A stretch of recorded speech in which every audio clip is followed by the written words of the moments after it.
Good morning. So today is parent tip number 3. Okay, so I think a lot of times if you're a business person or maybe you are just really organized and using what we used to call day timers, you can do Google Calendar, whatever system that you have to organize your schedule.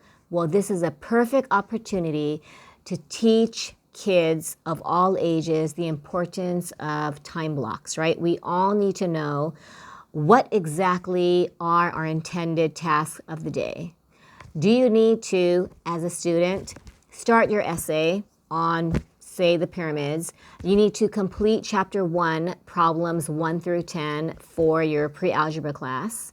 You need to start drafting up your other essay in history because you're going to be studying the U.S. Constitution. But when you teach kids the importance of time blocks and scheduling, this is so important, something that they don't teach you in school. And time management is something that is an opportunity for parents to teach kids life lessons. There are so many things in school that we learn that we don't need to know, right? That we're never going to use the Pythagorean theorem or the quadratic equation. Well, will we ever need to learn time management skills? All the time.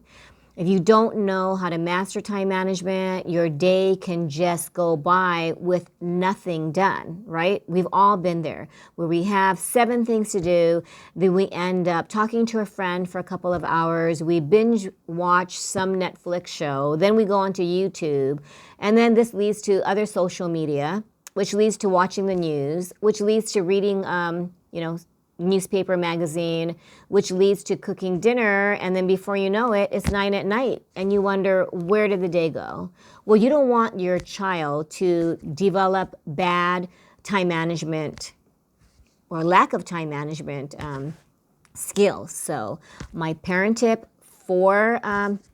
number 3 is to please teach your children, even if they're 5, they can learn time management skills by writing, either invest in a whiteboard or keep a calendar, right? Where they'll, even if it's a 5-year-old, right? They need to know that first they're going to eat breakfast, brush their teeth, make their bed, get their materials out for the distance learning, or if you want to have a lesson at home. Today will be a special cooking lesson. Today we're going to do watercolor for art.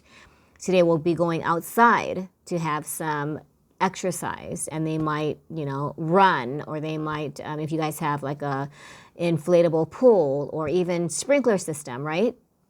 Water guns are fun for toddlers or even 6 to 8-year-olds, right?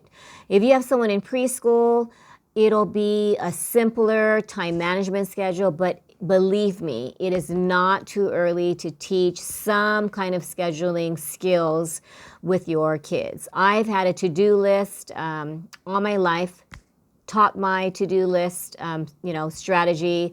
My mom wrote her to-do list in Japanese. My dad had his little pieces of paper. So when I raised my kids, I wanted to make sure that they knew the value of time management.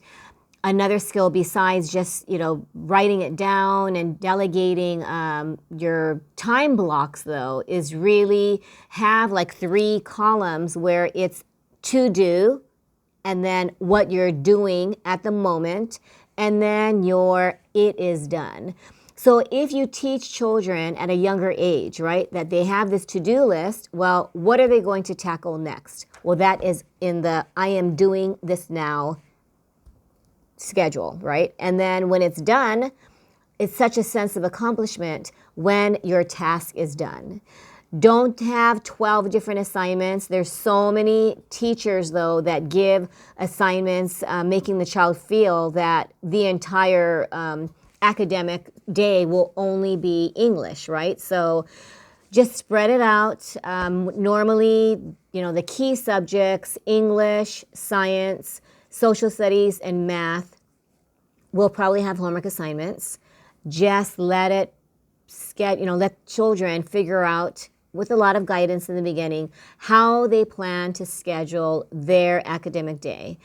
If they go to school, that doesn't mean at the end of the school day that their day is done, right? Because you want to incorporate the routines. If you did establish them in the old, we'll go to school, no distance learning, those days are over. But did they have some kind of system back then that you can implement today, right? They probably had homework that they had to do.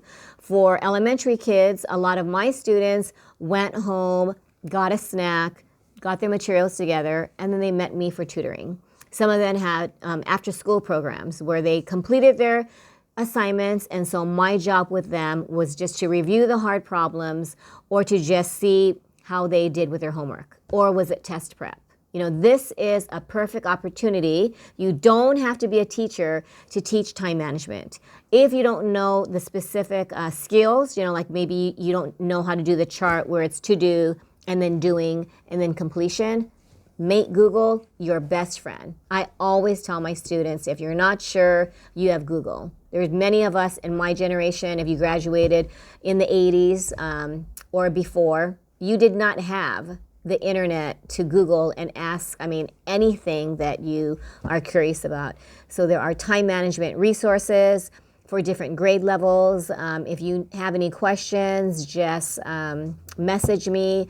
But parent tip number 3 today is really important for all grades, whether you are in kindergarten or all the way through high school and even as an adult, right? You will utilize and benefit from an effective time management system. So yes, do your time management exercises with your child, with you, because as a parent, you have your children's time management, you have, if you have a job, that time management, and then you have your other job being a parent at home.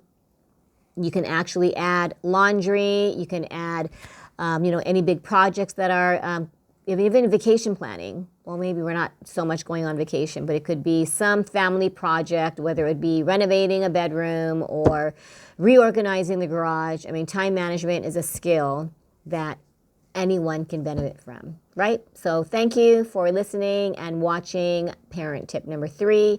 I look forward to tomorrow's parent tip number 4. Bye.